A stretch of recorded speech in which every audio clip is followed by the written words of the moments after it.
Selamat datang di saluran kami. Film dimulai di kamar hotel tempat Nancy Stokes menyambut seorang pekerja gigolo muda bernama Leo Grande. Nancy kecewa telah memesan seorang pria untuk kebutuhan fisik melalui online. Di saat memanjakan diri dan dalam kehidupan yang sangat tertekan, Nancy menjelaskan kepadanya bahwa suaminya, yang meninggal 2 tahun lalu, adalah satu-satunya pasangan yang pernah dia miliki dan hidup mereka sangat tidak memuaskan. Suaminya tidak pernah mengizinkannya untuk melakukan hubungan intim dengannya, mengklaim bahwa hal itu merendahkan martabatnya. Nancy tidak pernah merasakan kepuasan apapun dalam hidupnya, hanya berpura-pura untuk suaminya selama hidup tanpa gairah mereka tidak pernah menyimpang. Nancy juga malu dengan penampilan fisik dan usianya, yang tidak diragukan oleh Leo, dan mendorongnya untuk memeluknya. Nancy berbicara dengan Leo agar dia merasa cukup nyaman untuk hubungan mereka secara fisik. Dia berbagi detail tentang anak-anaknya yang sudah dewasa, yang dia kecewakan, dan pekerjaan sebelumnya sebagai guru pendidikan agama.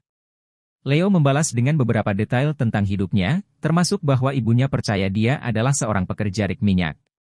Meskipun menyembunyikan pekerjaannya yang sebenarnya dari keluarganya, Leo tidak mengungkapkan rasa malu atau penyesalan tentang pekerjaannya, dan menganggapnya sebagai layanan yang diperlukan dan mengurangi rasa malu Nancy karena mempekerjakannya.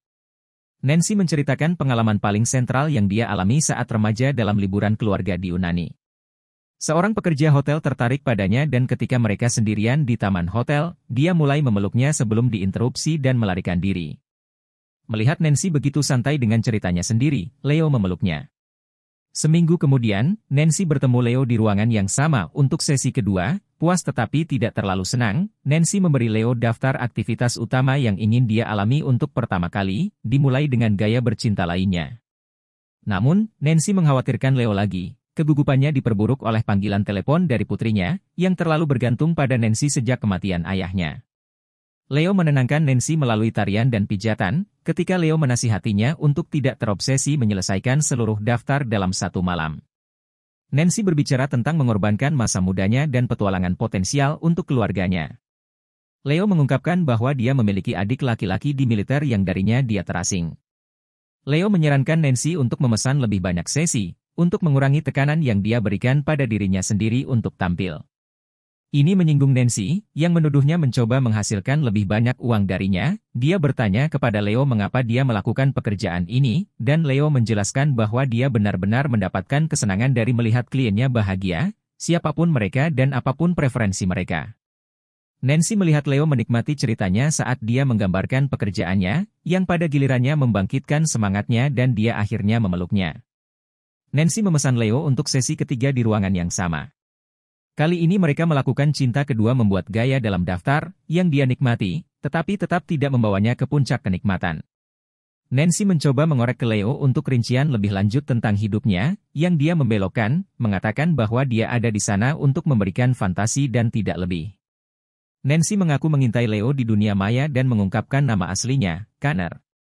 Nancy bertanya apakah mereka bisa berteman di luar sesi ini, dan mendorong Leo untuk memberitahu keluarganya tentang pekerjaannya, dan bahkan menawarkan untuk berbicara dengan ibunya atas namanya.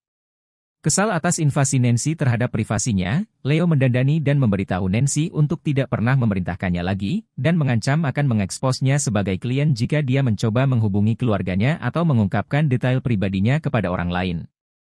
Tak lama setelah keluar, Leo kembali untuk mengambil ponsel yang ditinggalkannya di kamar.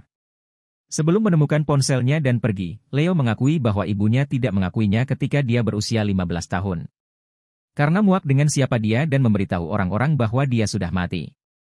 Belakangan, Nancy memesan Leo untuk sesi keempat tetapi mengatur untuk bertemu dengannya di kafe hotel agar dia dapat meminta maaf kepadanya dan mengucapkan selamat tinggal. Dia bertanggung jawab atas perilakunya dan mengakui bahwa nama aslinya adalah Susan Robinson.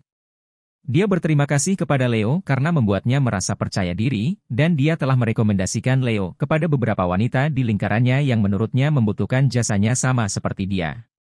Leo mengungkapkan alasan ibunya tidak mengakui dia karena dia memergokinya di beberapa temannya yang memiliki hubungan kelompok ketika dia masih remaja.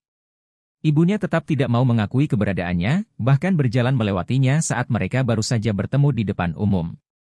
Namun, Leo mengungkapkan karyanya kepada saudaranya dan mereka mulai berbicara lagi.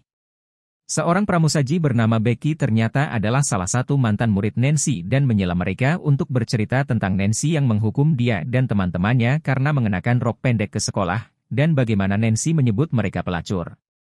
Nancy meminta maaf atas perilaku menghakiminya di masa lalu dan mengakui hubungannya dengan Leo dan juga merekomendasikan jasanya kepada Becky. Nancy mengundang Leo untuk sesi terakhir di kamar hotel mereka di lantai atas, di mana mereka dengan penuh semangat terlibat dalam semua tindakan bercinta yang tersisa dalam daftar Nancy. Meskipun dia telah melalui semua itu, Nancy masih belum sampai pada kesenangannya. Sementara itu, Leo mencari mainan yang dibawanya untuk membantu. Nancy mengawasinya berjalan, memberi dirinya kesenangan pertama ketika Leo pergi keesokan paginya. Nancy berterima kasih padanya dan memberitahunya bahwa ini akan menjadi sesi terakhir mereka karena dia tidak membutuhkannya lagi. Film di mana Nancy sendirian di kamar hotel terasa membanggakan tubuhnya.